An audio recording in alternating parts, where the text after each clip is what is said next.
Hi viewers, welcome to our channel.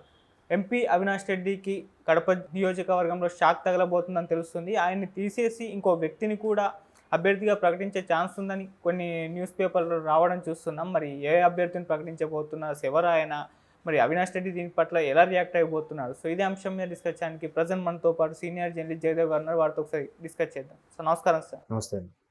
Sir, Avinash Reddy గారిని తీసేసి కడప ఎంపీగా వేరే వాళ్ళని అభ్యర్థిగా ప్రకటించబోతున్నారని చెప్పేసి ఒక న్యూస్ రావడం చూస్తున్నాను సార్. మరి ఎవరిని ప్రకటించబోతున్నారు, మరి దీని పట్ల అవినాష్ రెడ్డి గారు ఎలా రియాక్ట్ అవ్వబోతున్నారు, మీ ఒపీనియన్ సార్ దీనిపైన?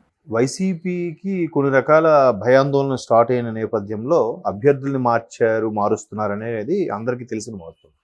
అయితే అవినాష్ రెడ్డి గారిని 100 కడప ఎంపీగా అవినాష్ రెడ్డి గారు గెలవడం ఖాయం. అవినాష్ రెడ్డి గారే మళ్ళీ ఎంపీ అవుతారనే పక్కా ధీమాతో ఉన్నారు వైసీపీ వాళ్ళు.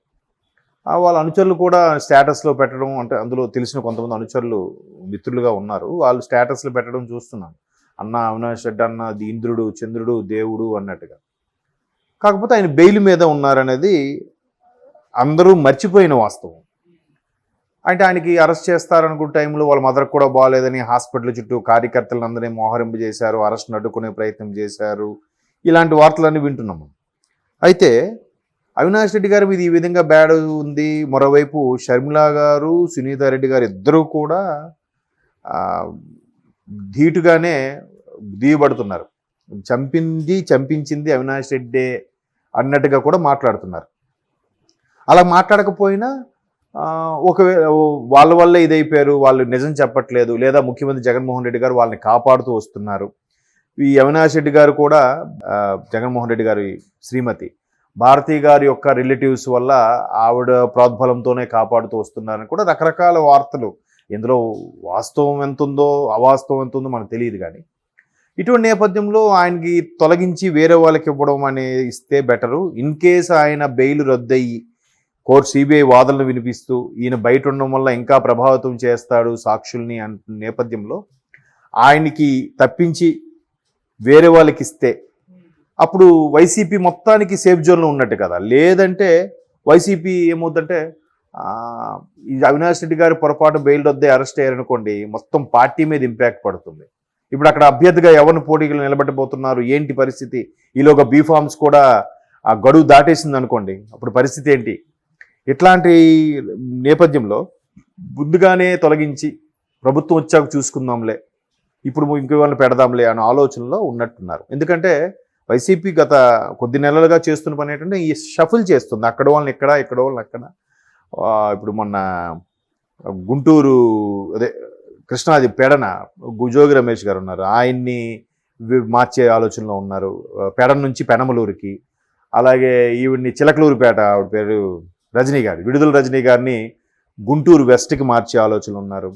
అలాగే జనసేనలో మొన్నటి వరకు సీటు ఆశించి నిరాశ చెంది రెబల్గా మారిన పోతిన మహేష్ ఉన్నారు, ఆయన్ని విజయవాడ వెస్ట్ నుంచి పోటీ చేయించేలాగా రకరకాలుగా ఇలా మార్చడంలో ఎక్కడ గెలుపు కంపల్సరీగా మనకు అవసరం, అనివార్యం అనుకున్న పరిస్థితుల్లో మార్చే ఆలోచనల నేపథ్యంలో ఇక్కడ కూడా మార్చుదాం.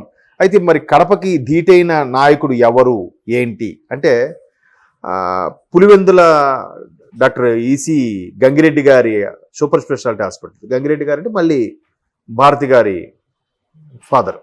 సో అతని పేరు మీద అతనికి సమ్ ₹5 డాక్టర్ ఏదో పేరు ఉంది. అంటే అంత మంచి డాక్టర్, హస్తవాసన డాక్టర్ ఆయన. దాని మీద కూడా సినిమా కూడా ఏదో వచ్చింది, విజయ్ సినిమా. ఆయన ₹5కే ట్రీట్మెంట్ చేస్తుంటాడు. అలాగా ఆయన ₹5 తీసుకొని ట్రీట్మెంట్ చేసి చూసేవాడట. సో ఆయన అంత నిరాడంబరగా కూడా జీవించాడు ఆయన బతుకున్నంత వరకు కూడా. అంటే ఒక రాజశేఖర రెడ్డి గారికి వియ్యంకుడుగా ఉండి కూడా సాధారణంగా ఆర్టీసీ బస్సులో ప్రయాణం చేసేవాడు అంటే కడపకి హైదరాబాద్కి. ఆయనకు ఒక మంది మార్బులం టీము కారు అవే ఉండేవి కాదంట. అంత మంచి వ్యక్తి గంగిరెడ్డి గారు. సో ఆయన పేరు మీద సూపర్ స్పెషాలిటీ హాస్పిటల్ పెట్టడం, దానికి ఆర్థోపెడిక్ స్పెషల్గా ఉన్న వైఎస్ అభిషేక్ రెడ్డి అని ఒక ఆయన ఉన్నారు. అంటే మేబీ ఇంటి పేరు ఒకటే అవ్వడం వల్ల బాగాహారులు అయి ఉండొచ్చు, కానీ రిలేషన్స్ ఏమున్నాయో మనకు తెలియదు. సో వాళ్ళ ఫాదర్ కూడా మదన్ మోహన్ రెడ్డి గారని ఆయన ఒక సూపర్ స్పెషల్ ఆర్థోపెడిస్ట్. ఆయన ఆర్థోపెడిషన్కి సంబంధించి ఈయన కూడా ఆర్థోపెడిషన్, పైగా యూత్ వింగ్లో చాలా యాక్టివ్గా కడప డిస్ట్రిక్ట్ కానీ పులివెందులో కానీ ఉండే ఈ వైఎస్ అభిషేక్ అనే వ్యక్తిని ఎంతో కొంత నేమ్ ఫేమ్ ఉంది కాబట్టి ఈయన్ని పెడితే ఎలా ఉంటుంది అనే ఒక ఆలోచనలో కూడా వైసీపీ శ్రేణులు ఉన్నాయన్నట్టుగా సమాచారం. అది పూర్తిగా వాస్తవం కాదని మనకు తెలియదు. సో ఆయన డాక్టర్గా ఉన్నారు కాబట్టి ఆయనకి ఎటువంటి ఎలిగేషన్స్ లిటిగేషన్స్ ఏం లేవు. ఎందుకంటే ఆయన వృత్తి డాక్టర్ దేవుడితో సమానం అంటారు కాబట్టి ఆయన పైగా గంగిరెడ్డి గారి హాస్పిటల్లో వర్క్ చేయడం వల్ల ఒక మంచి నేమ్ ఉంది. ఆ మంచి డాక్టరు ఆయన చాలా చక్కగా చూస్తారు చేస్తారు అన్నట్టు. సో అటువంటి వ్యక్తిని పెడితే అవినాష్ రెడ్డి గారి ప్లేస్లో ఈయన పెడితే బాగుంటుందన్న ఒక ఆలోచన కూడా ఉన్నట్టుగా సమాచారం. బట్ ఎవరేమనుకున్నా అవినాష్ రెడ్డి గారిని అక్కడ పెడతారు, గెలుపు ఆయన్నే ఎలాగైనా గెలిపించుకుంటాం ధీమా కూడా మరోవైపు ఉంది. ఒకవేళ ఆయన్ని మార్చితే అవినాష్ రెడ్డి గారి యొక్క అనుచరులు మాత్రం ఒప్పుకునే పరిస్థితిలో లేరు. ఎందుకంటే చెప్పాను కదా, కొంతమంది మిత్రులు కూడా ఉన్నారు నాకు తెలిసిన వాళ్ళు అవినాష్ రెడ్డి గారితో ఉన్న ఫోటోలు అవి షేర్ చేయడము ఫేస్బుక్లోను స్టేటస్లో ఉంటారు. సో నేమ్ ఫేమ్ పరంగా వైఎస్ఆర్ పార్టీలో అంత ఇమేజ్ ఉన్న వ్యక్తి అవినాష్ రెడ్డి గారే.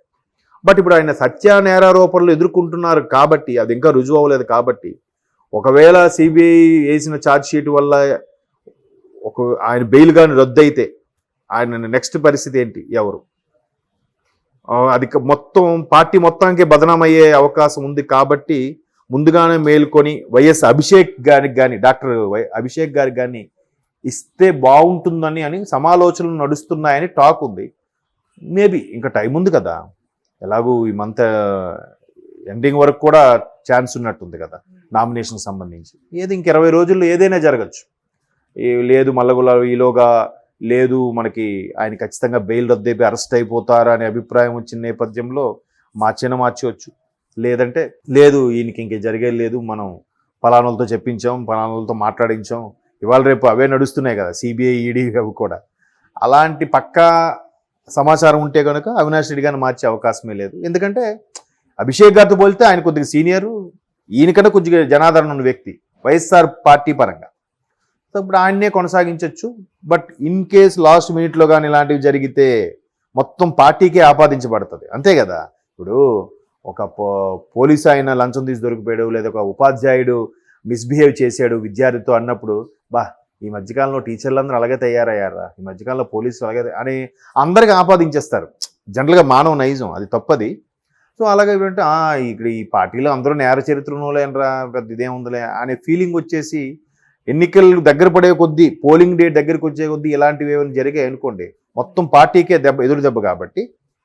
సో అదొక్క ఆలోచనలో మేమాసన పడుతుంది. ఒక్కసారి అది దాటేస్తే కనుక పోలింగ్ డేట్ వరకు దాటేస్తే కనుక ఈయన బెయిల్ రద్దు విషయం కానీ అరెస్ట్ విషయం కానీ ఇంక safe zone.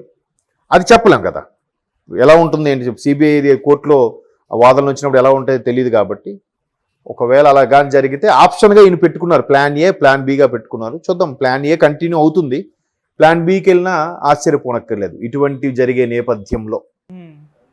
Okay sir, thank you so much.